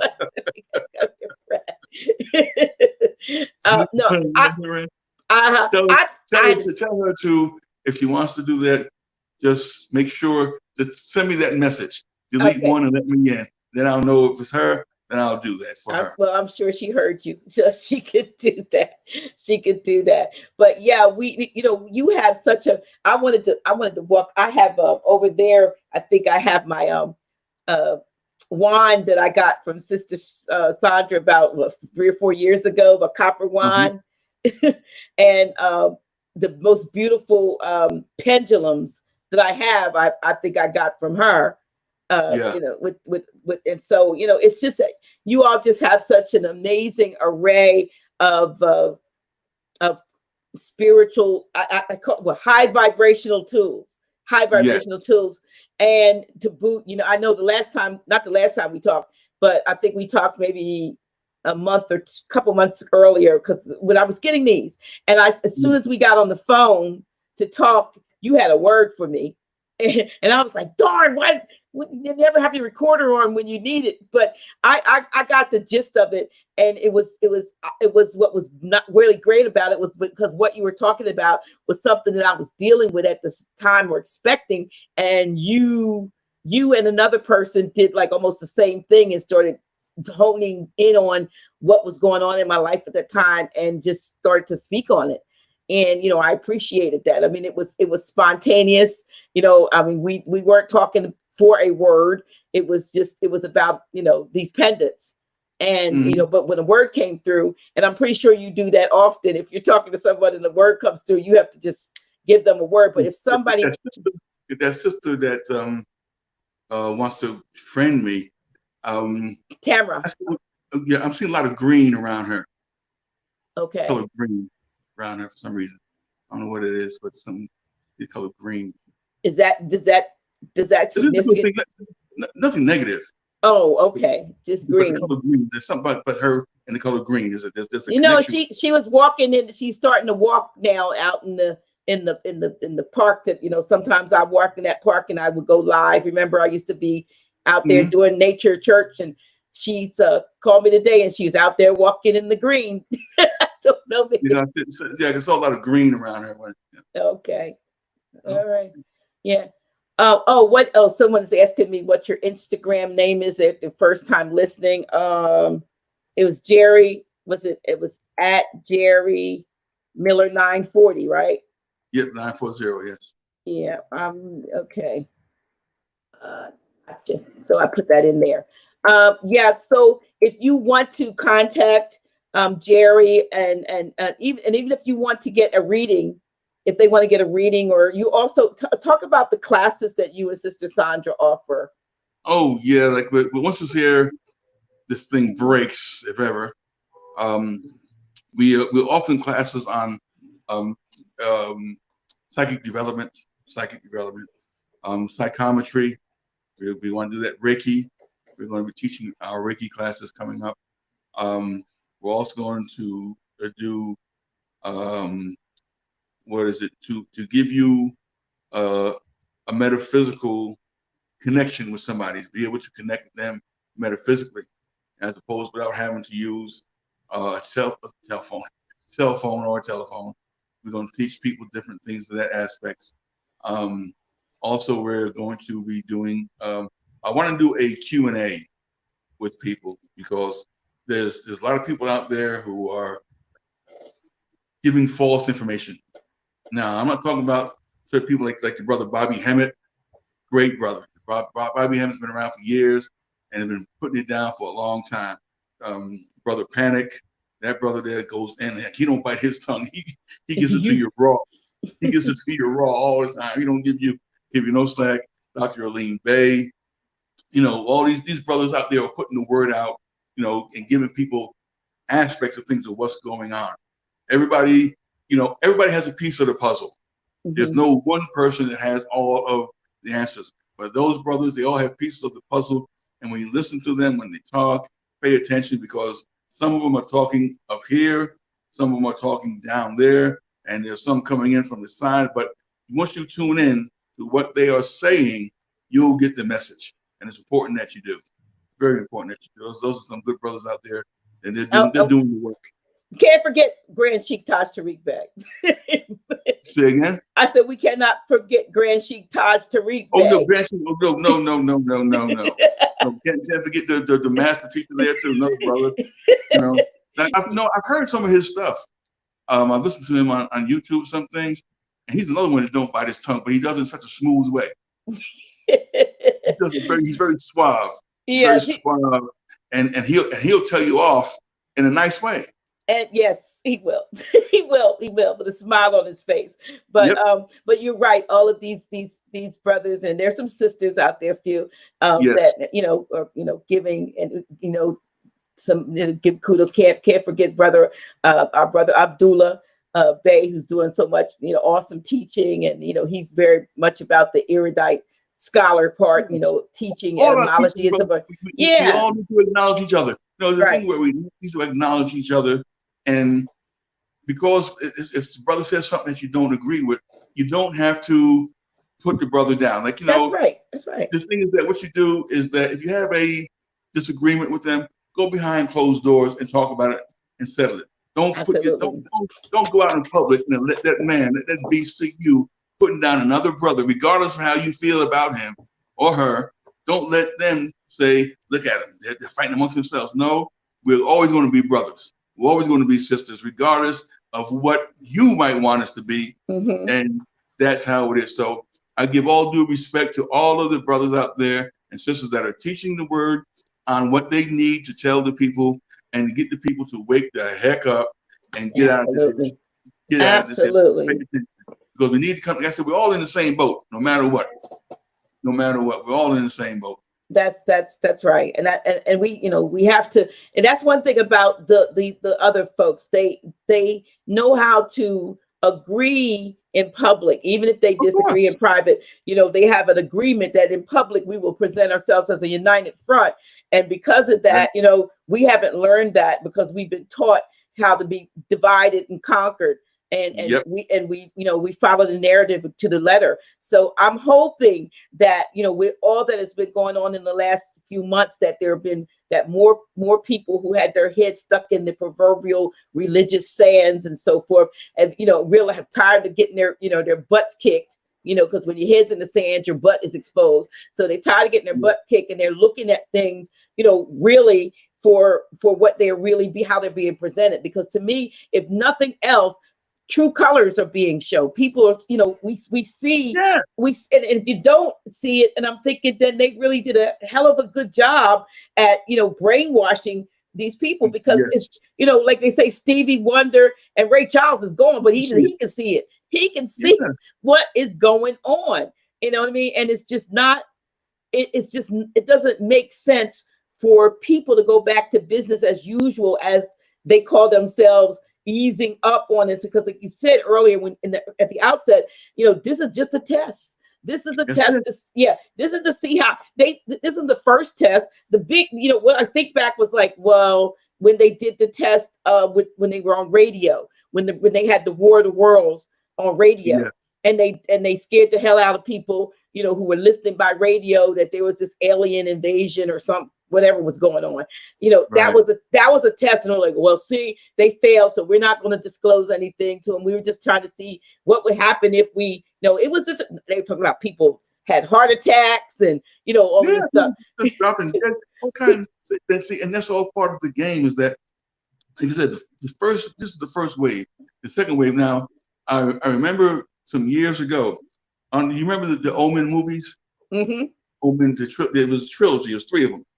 And the thing about it, there was one of them where it said that the way that you control the people is through the food. Mm. That's how you control people, is through food. It's not money. It's not anything else. It's through food. So they got you lining up in cars, waiting to get food from a food bank already in the country. And these farmers who have all this abundance of food that they can't sell, they would rather destroy it, get rid of it, than to give it away to people that need it. That shows you the mentality of what you're dealing with this demon. And these they won't are not joking. And they won't let the any local processors process the. No. I don't eat the meat, but just the same for those that do, to slaughter all of these animals, because it's ridiculous. But it just like you said, it lets you know the mentality of them and the lack of humanity. And shows how far they will go to make their agenda come true. Absolutely. If we let them. The whole thing is if we let them. And we've got, like, this is the time that they talk about scripturally, you separate the sheep from the goats. You separate the sheep from the goats. This is what you got to do. There are certain people that you might look at and say, if you are going to defend what this thing is doing, then I don't need you in my space. If you accept what they're doing and say, well, yeah, so you know what he said, and this is what he said, and he's doing so much for this. And so, if you're that type of mentality, that kind of person, I know what like my mother would say, feed him with a long handled spoon.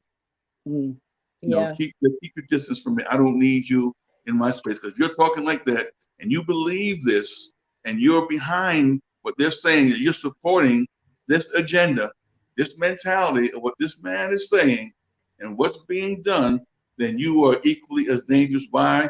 Because you look like me and you're saying it. That scares me. Because that means I can't trust you. That means you will put a knife in my back quicker than shit can stink. We have a question here. Umoja says, is it true that inner earth beings sometimes heard them described as lizard people, manipulating the so-called leaders of the world? I guess it's See, I'm saying something. I don't seriously, I don't take that stuff lightly by way of dismissing it. Oh, that's not true. There are things that are going on in this planet, and they've shown you many different times that there are beings. Everyone on this planet is not from this planet. I'll tell you that straight up. There are other beings that come from other places that look like me and you, that will act like me and you, but in reality, their agenda is totally, totally different. And that's something else we'll get into at another time. I can give you some stuff on that about other beings that exist here, that have been here for the longest, walking around pretending they're like you, and they're not. They're not. Just pay attention to it. Just watch certain people and how they perform. Just watch how they perform, and they will expose themselves. They will expose. If you're looking for it, you will see it. If you're not, then you're going to miss it. Is there a galactic federation? there is one. There's more than one. There's several galactic federations, Okay. and they're set up at different places around the planet, right? What's going on now? Like what people call UFOs, they're not UFOs. They are multi-dimensional excursion vehicles. All right, that's what they are called. Okay. Multi-dimensional excursion vehicles. They're not unidentified. They've been identified. They know what they are, but they'll keep that name out there just to keep people, look, a UFO. No, that's a multi-dimensional excursion vehicle. That thing can move interdimensionally, but just at the blink of an eye, can go places, do things that you can't begin to imagine. So they're not just UFOs, though. There are USOs. I heard that there's more that goes on underwater than goes on there are underground bases that they have a lot of these things that are stored underground. There's a lot of things going on underground that has yet to be revealed. And now sometimes we've heard that sometimes when they had some of these earthquakes, they put it out there that, because they're bombing underground, these underground places that they have, that the deep state is doing their dirty work. I understand that there's like tunnels and that go. Heard something where it said from, like, I don't know, it's California or maybe it was out in the Midwest where you are, to right straight to Atlanta underground. That there's passageways where they use them to go from the Midwest out west all the way to Atlanta underground. And I said, I've heard that too, but I know that one place you check out where it's underground is the Denver airport. Oh, I've heard some very horrible things about that airport. I mean, go there and look at the murals they got painted on the wall. Yes. That tells you things, and a lot of stuff going on at the Denver airport, underground as well as above ground. Wow. Someone says, do you believe the beings are being destroyed? What's that? The beings are being destroyed. I guess I don't know which beings. I don't. Maybe they mean the ones that are underground or something. I don't have no idea what that is. But there are some that are benevolent, because obviously, we and us, who you and Sister Sandra, who work with you all, they are benevolent, I would think, in their dealings, and we know not all beings are. Not all beings are, as you say, malevolent. Dangerous, but like it says, there are bodies celestial and bodies terrestrial. Okay. You have celestial beings and you have terrestrial beings. Well, what's the difference between some are coming from outer space and some are coming from right here in the inner earth? Right.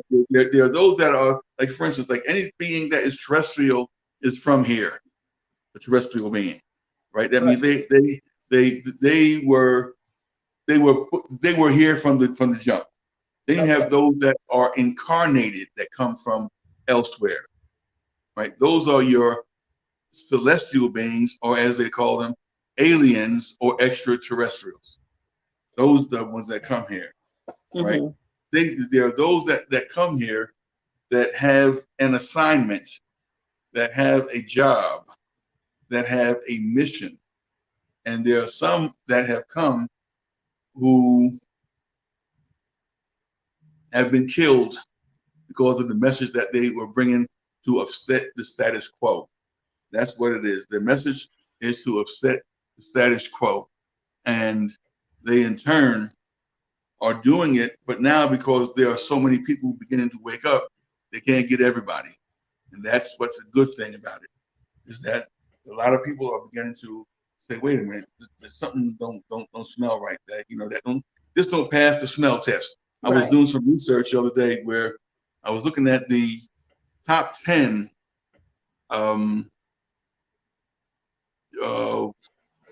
what do you call them? The top 10, for lack of a better word, diseases that on the planet. Top 10. And the first one, and this is going back to 2015.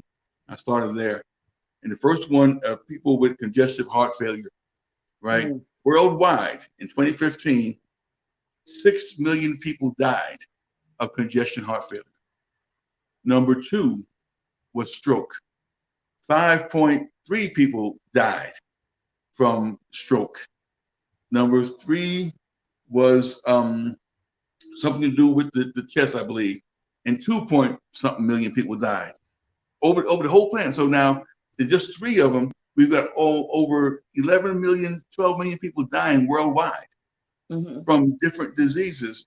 Why isn't there a sense of urgency to correct these things? Yet what's going on now, not that we're taking death and, people dying, lightly or something like that. We're not doing that. We understand the seriousness of it.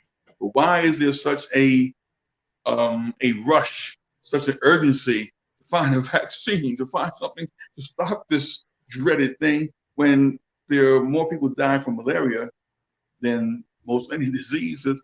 There are other diseases that people are dying from that they haven't put any type of sense of urgency on. But now all of a sudden, this, again, not taking it lightly, not saying that you should not, do your due diligence and be cautious and do what you have to do.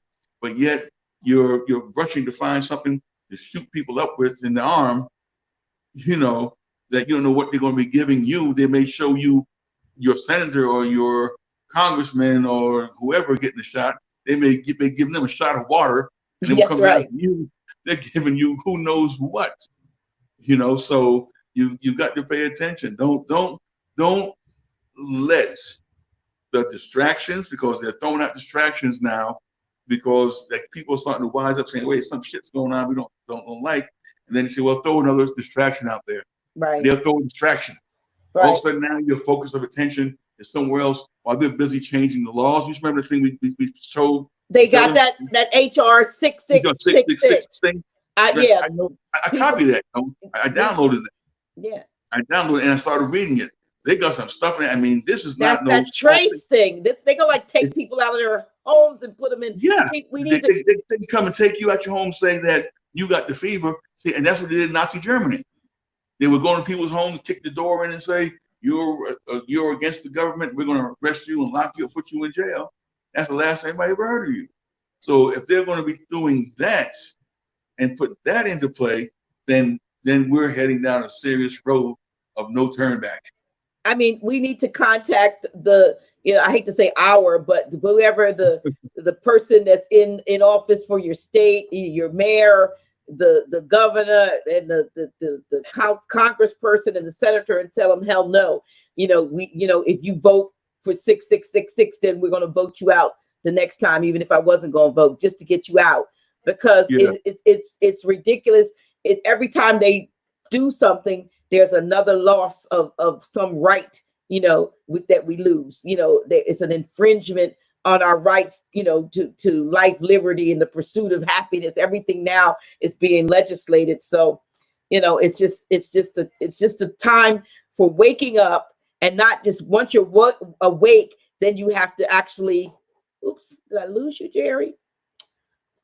Well, it looks like I lost Jerry, but it's a time for waking. Did he come? Let me see if I can get him back. Oh, here he is. Thank you. See there we are. 666, and look what happens.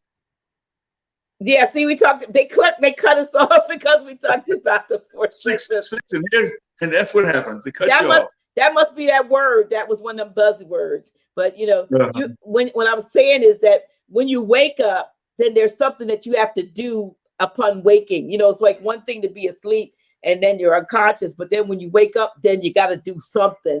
And I think that the greatest thing we can do is to arm ourselves with the knowledge of things that we've been talking about, the metaphysical stuff, building up our spiritual soulish self, so to speak, not so much dealing with the carnal part of ourselves, but the eternal part of ourselves, to strengthen ourselves, because most of us not all of us have been here more than over and over and over again, and it's time to get out of that matrix and get out of that loop. I know you and I talked before, and you made it. Yeah, you said you and Sister Sandra and your son, I think at least one of your sons, have been here, several times, but that I think it's maybe Sister Sandra told me that your son is really Oh, older yeah. than you are. Can you speak to that? I think that's so cool. I said that the thing is that we have been here through many lifetimes. Right. This is not our first rodeo, Mm-hmm. and he has been through here more than we have over the centuries, over the time period. And it's that way that we work as a family.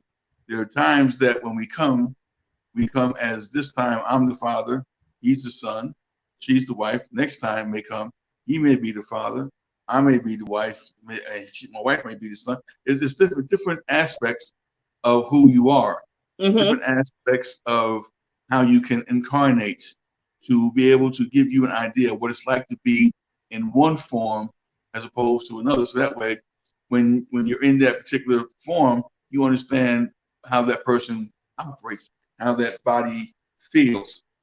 So we all have to go through this, but when it's coming down to the point now where there are some people who ain't gonna be coming back again. They're getting out of here. They're Mm. getting out of Dodge. Is that a good thing or?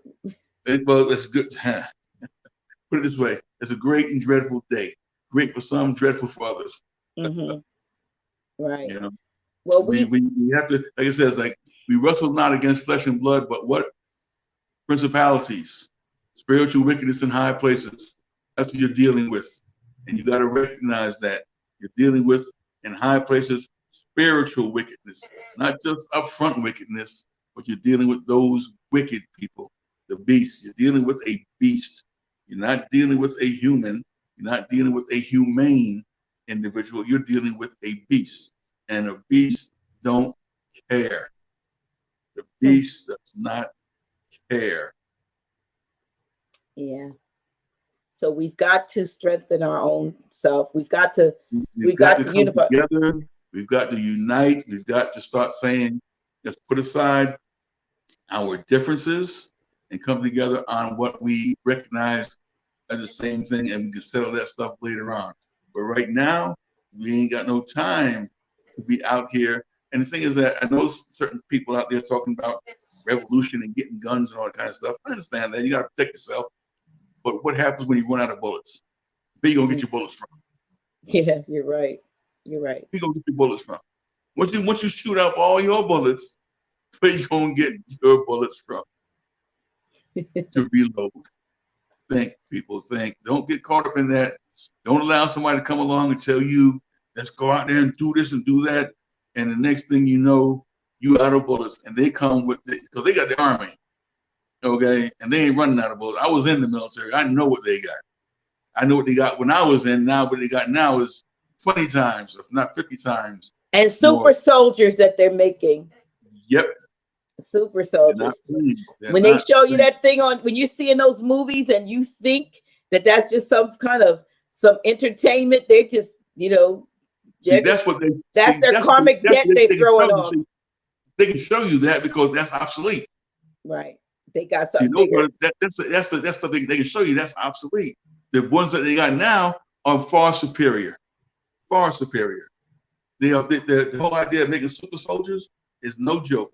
That's what they want. They want those boys to be mindless automatons, and just send them to go, and that you can shoot them 10, 15 times, they keep coming.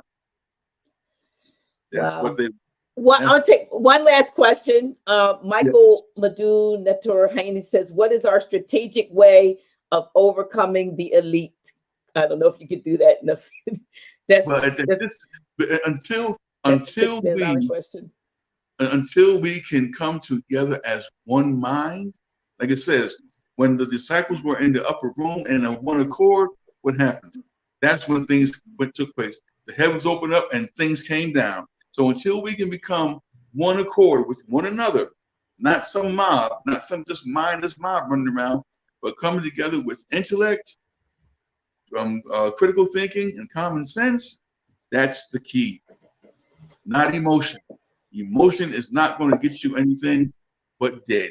I'll say it as rough as I can, easy Yeah. way. But with Unity. intellect, critical thinking, common sense, that's when you become dangerous. Why? Because you become a thinking individual. When you're thinking, that means stuff is going on. That's why back in the day, when they saw 2 or 3 of y'all together talking, break that shit up. They planning something. They doing something. That's right.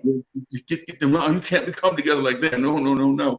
When Malcolm came on the scene and brought people together, that put fear in a lot of people. That put fear in it because he came to people who were down, who were the lowest of the low, and brought them up. Him along with the Honorable Elijah Muhammad, Marcus Garvey, Noble Drew Ali. All of these men paved the way for us today to stand up and say, this is how we're going to do. We are going to come together as a united force, a united front. And there's nothing that you can do to stop that. You can't stop that. We won't allow you to stop that. That's true. Well, listen, I want to thank you, Jerry. Thank you for being my first guest on Office Hours. No, not the last. No, absolutely, absolutely not. You'll be back. You'll be back. You'll be back. I know you will. But and from the response that we're getting from in the comments and so forth, a lot of folks are going to be following you on Instagram and probably contacting you about Organite or pyramids or the pictures and the Organite pictures and all of the various things that you've got I wish I could grab some of the stuff I have, but I wasn't even thinking to have it around me and didn't want to jump up in the middle of the broadcast. But so many things that I've been able to get, the last couple of things up, even the harmonizers that Sister Sandra made that I use for Reiki, balancers and so forth. So yeah, I am so pleased that you took the time out of your schedule to be with us. Yes. I mean, look, we kind of we did this the other day and we weren't even live, remember? Right. That's the neat thing about this. But I want to thank you, and I want to thank everyone for tuning in. Share this video so that people will know, because we talked about a lot of different things, and Jerry Miller and his wife Sandra Fraser are a wealth of knowledge and experience, and they will whatever they can do to assist you on your metaphysical journey, they probably have an answer. So you want to contact them. If you can't get a friend to Jerry right now on Facebook, if you're on Facebook, at least follow him. And as he purges his friend list, like I've had to do too, you can just send him a message and say, hey, heard you on Office Hours, would love to be one of the new friends that replaces one of the old ones that you get rid of. And that way he'll give you preference, I'll say. Where are you at on YouTube? So I can go to YouTube, I can download it. Yeah, official House of Reawakening Minds, but I'll send you the link too. But it's called Official House of Reawakening Minds. And we are so pleased that you took the time to be here. And like I said, I do not even have a theme song or theme music yet, so can't go out with terrific music. But you can get your little flip. There you go, Jerry. Play us some going out flute music.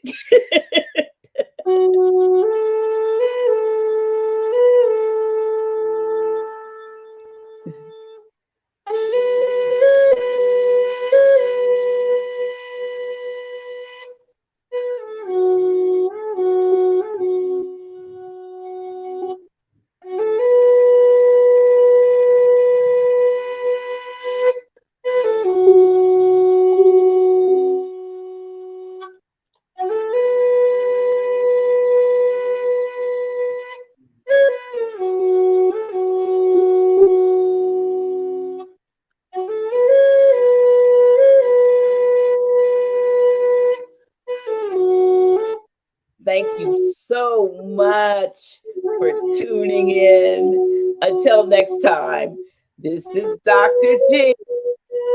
Office Hours, no appointment needed. Thanks, Jerry Miller. You're welcome.